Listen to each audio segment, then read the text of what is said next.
Welcome to the Rockabye Revenue Podcast with me, Abby Watson. I'm a mum of 4 and a business strategist, and I train people to become hypnobirthing teachers. In the last decade, I've built a thriving baby business that grew beyond my wildest dreams.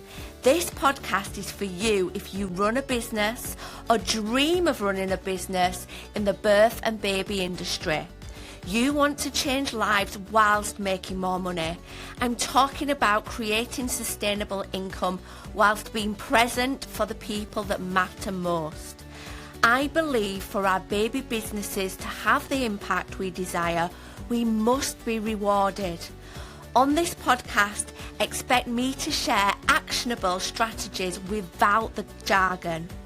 I've been where you are. I've built a business while raising 4 little ones, and now I'm here to help you turn your passion into profit while creating the life you've always dreamed of. So let's get started. Hello, lovely one. How are you doing? I hope you're having a great day, whatever you are doing today. So this week's episode is a little bit of a reflection on how challenging the last few years have been in terms of tricky diagnoses with my children, navigating all sorts of things in terms of education, difficulties I never thought I would experience, and what it's taught me in terms of my business. So my intention for you today is that you will gain these lessons that I've gained over the last few years. Now, I've not gained these lessons through reading books or listening to business podcasts. I've learned them through seeing the struggles of my kids, me having to advocate for my children, and all that kind of thing, and the therapies that they've received. Now, if you're new to this podcast, for a little bit of context, a few years ago, my eldest child was diagnosed autistic, then followed by the other 3. They have many co-occurring challenges such as speech and language difficulties. 2 of them have dyslexia, 1 of them has ADHD, 2 have a language disorder, and 1 of my children attends a special school for autistic children. And I can honestly say, really naively, I never expected my reality to be what it's like today. And I don't say that from a place of being my life's awful and I didn't expect it to be that way. It's not. My children are wonderful. I see so many incredible benefits and positives from how they are. However, I don't think it crosses many parents' minds that, their children will perhaps see the world very differently. And, I often think back from my life as a teacher. When I was a school teacher, I remember those kids that had a teaching assistant with them. And never in a million years did I think that would be my children. And I know that comes from a real place of privilege, but I guess it just never crossed my mind. Certainly when, my children were born and there was no known disabilities, it just never crossed my mind. And the last few years have come with all sorts of feelings, from grief, not because, my children have changed, they haven't, but perhaps the experiences I thought they'd have and the life I thought they'd have, that view has changed. So it's definitely come with feelings of grief. it's come with sheer exhaustion, and not because of my children, but because accessing education has been so challenging, and getting the right support has been a battle. It shouldn't be, but it absolutely has been. And I know I'm not alone in that. If any of you are listening that have children that have additional learning needs, I'm sure you're aware that that is a daily challenge to get the right help. And it's draining. It's really emotionally draining. As well as that, life, is a little bit more tricky than perhaps I imagined it to be. I was under the illusion that as my children grew up, their independence would develop at a typical rate, and I perhaps would have more time and more freedom, and that has just not been the case at all. And if anything, I look back on the years when my kids were little, and I think, oh my gosh, life was so much easier back then. Now, I know that these difficulties that I'm experiencing, now and in the last few years won't necessarily be forever. It's just a challenging time, especially as, two of my children are high school age. I think that's when things really can become a challenge, when your children are not typical. But anyway, I'm going off on a bit of a tangent there, but I wanted to set the scene for anybody who might not be aware of what I'm talking about. So today I am talking about what lessons I have gained from my experiences for my business. Because I honestly believe that the last few years have taught me a lot about humans, about life, about how we can be better people, business owners, teachers, community runners, whatever. It's taught me a lot. And the first lesson I have learned has certainly been around how people communicate. I was absolutely under the illusion that, everyone communicates the same way, and that if people need help, they'll ask for it. And I don't know why I was under that illusion, because that's certainly not what I do. I am absolutely rubbish at asking for help, and I often say things that I don't mean. I often say I'm okay when I'm not okay. But seeing this through my children's eyes has really taught me that. How has that impacted my business? Well, it's made me really know that the quiet people are not necessarily the people that are getting the least out of your services. And the loud people are not necessarily those that are getting the most out of it. I know sometimes as business owners, we can feel a little insecure when we don't get much back from our clients. They're quietly absorbing what we offer, and we can tell ourselves stories about that. But what I have learned through my children is that quietness is no reflection on what's going on in their mind, what they are actually thinking.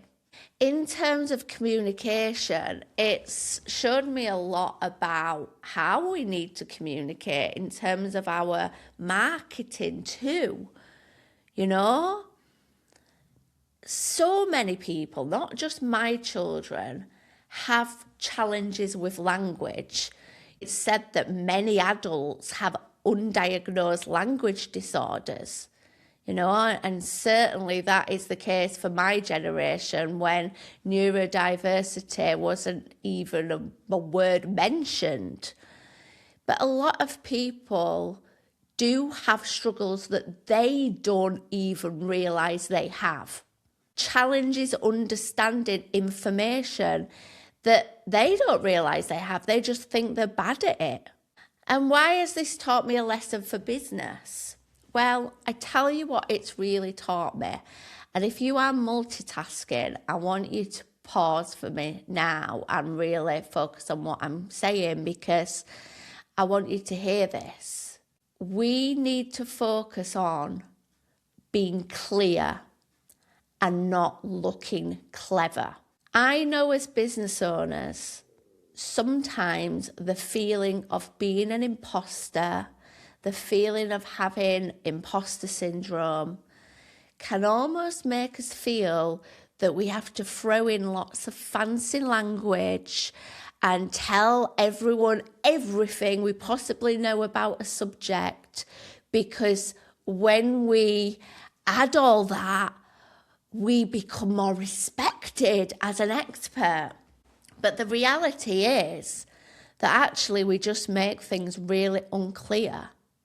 Not just for people that might have challenges with language, but for a lot of people, especially in our marketing.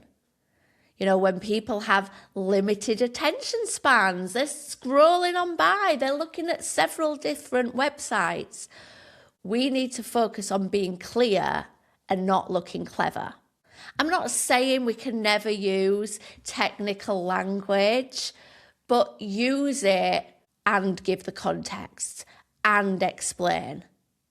And if we're not sure whether our clients in front of us grasp that language, why do we keep using it? Why not make things super simple so they feel that they get it? You want them to feel clever, not you to feel clever. And that's absolutely a lesson that I've learned in the last few years. The next lesson I've learned is that how someone acts, how someone is with you, ultimately their behaviour is actually information. It's telling you something, and it's not necessarily personal.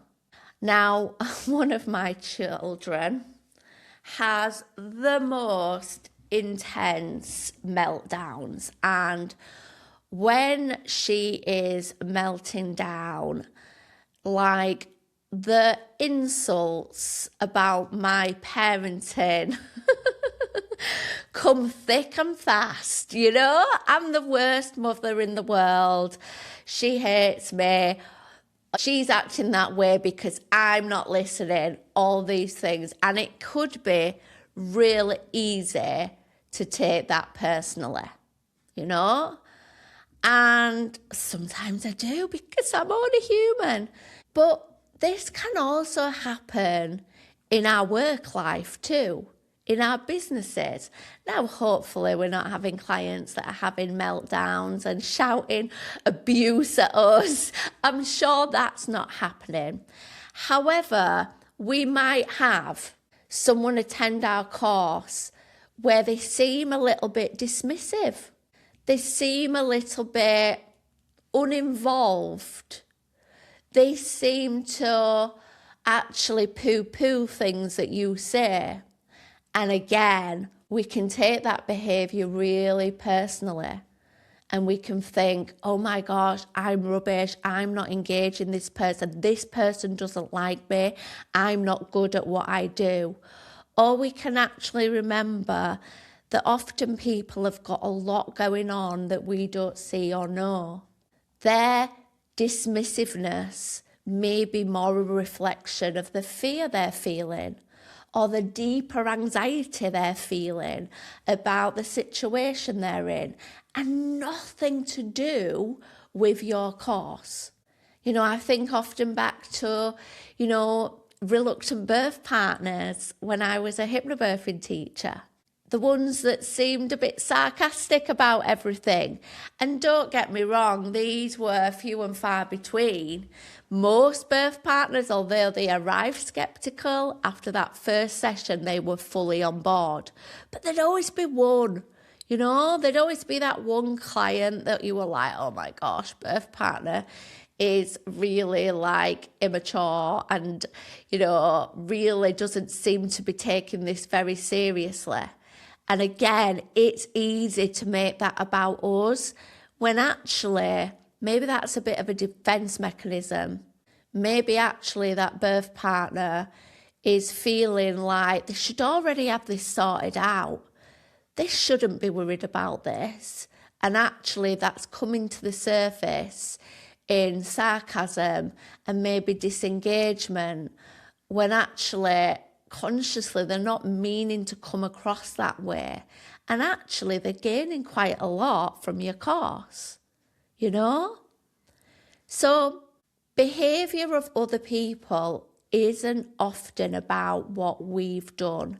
It's about things that are going on for them, things that are going on in their mind, their feelings, their emotions that we might not know anything about.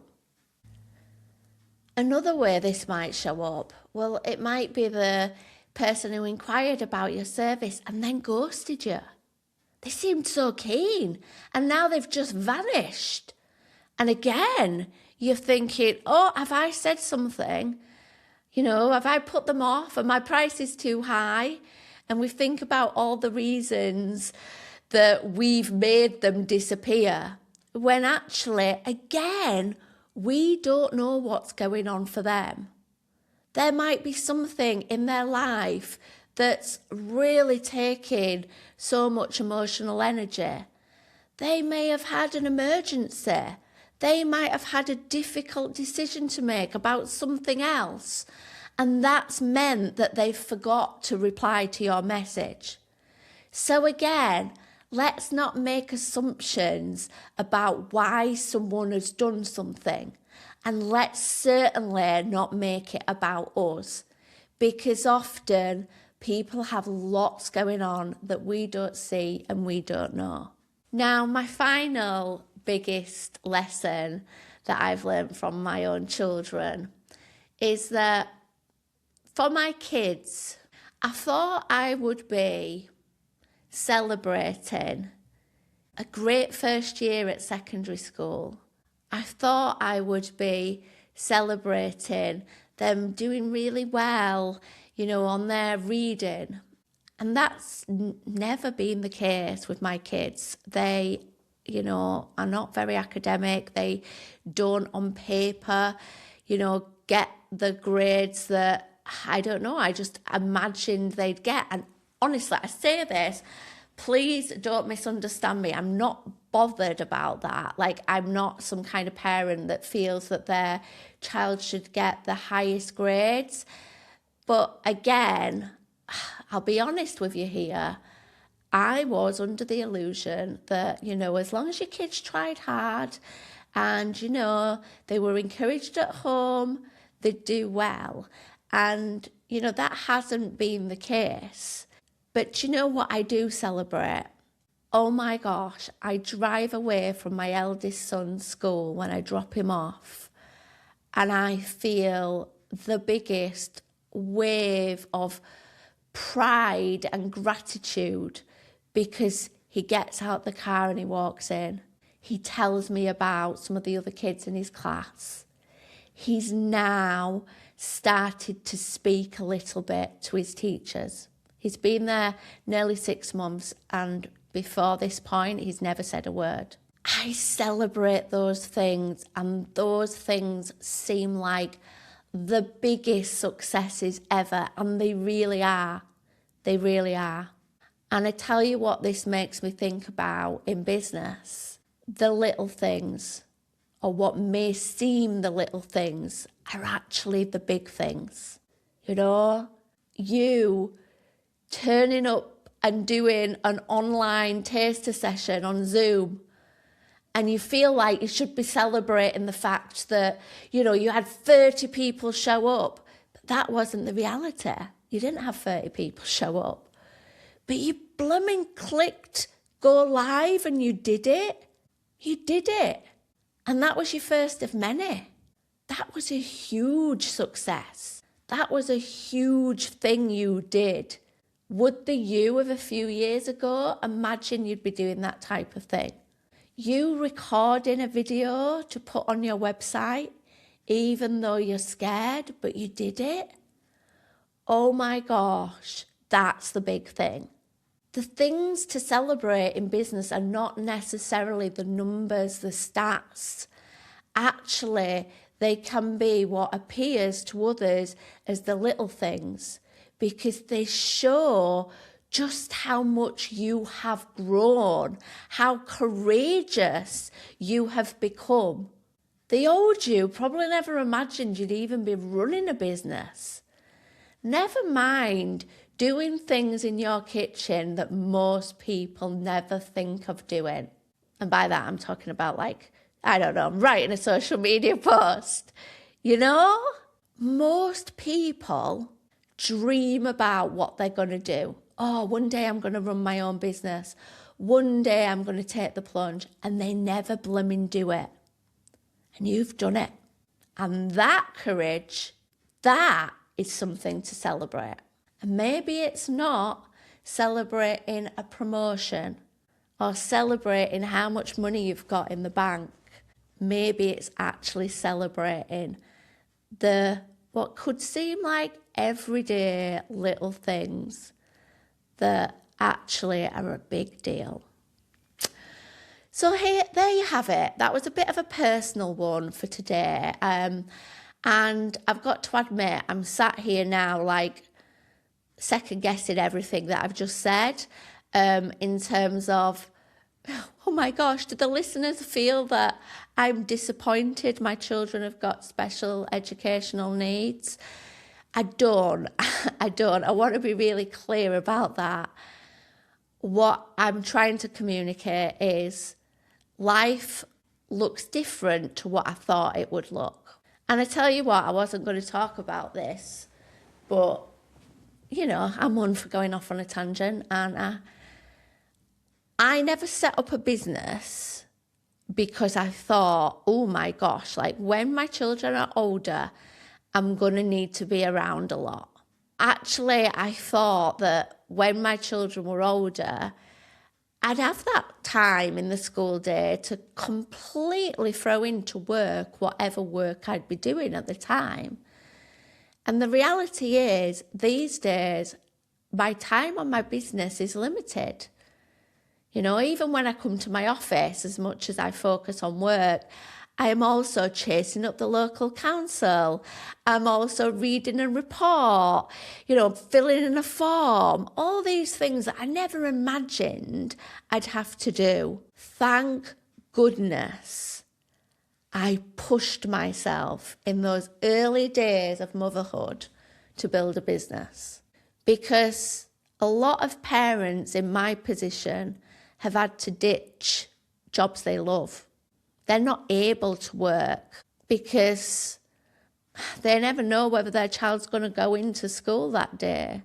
My child was out of school for a full year, and I know that can be the case for a lot of SEN children. He was waiting for a place at a special school, and a lot of parents in that situation would have had to give up work. I am so grateful I did the uncommon thing of building a business when my kids were little, because I'm reaping the rewards right now. So I'm not saying to you, if you're sat there with young kids, build a business because you never know what's going to happen next. No, what I'm saying is, if you're going to do something, do it properly. Throw yourself into it, because it's going to give you so many options in the years ahead. And you don't know why you'll need those options. You might need those options because you get really into golf and you want to embrace your golf hobby. So you need this successful business that actually, is able to give you a lot of time freedom for that. Or it might be that you need it for your family. You need it for you.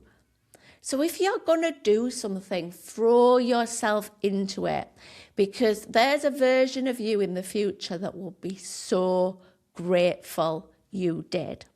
And that's where I'm going to end today's podcast. So I hope this random rambling has been useful on some level.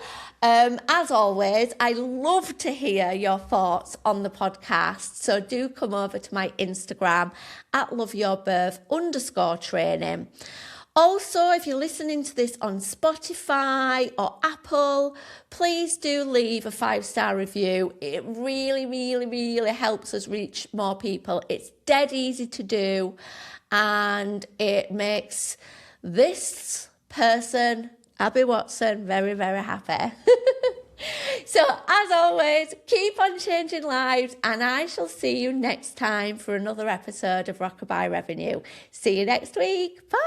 Thank you for listening to Rockabye Revenue. I hope this episode has left you with some fresh ideas and bundles of motivation. If you enjoyed this episode, do make sure you click subscribe so you never miss an installment. And if you found this episode useful, I'd love you forever if you leave a 5-star review, helping this podcast reach the ears of more of the helpers in this world. And remember, keep changing lives. See you next time.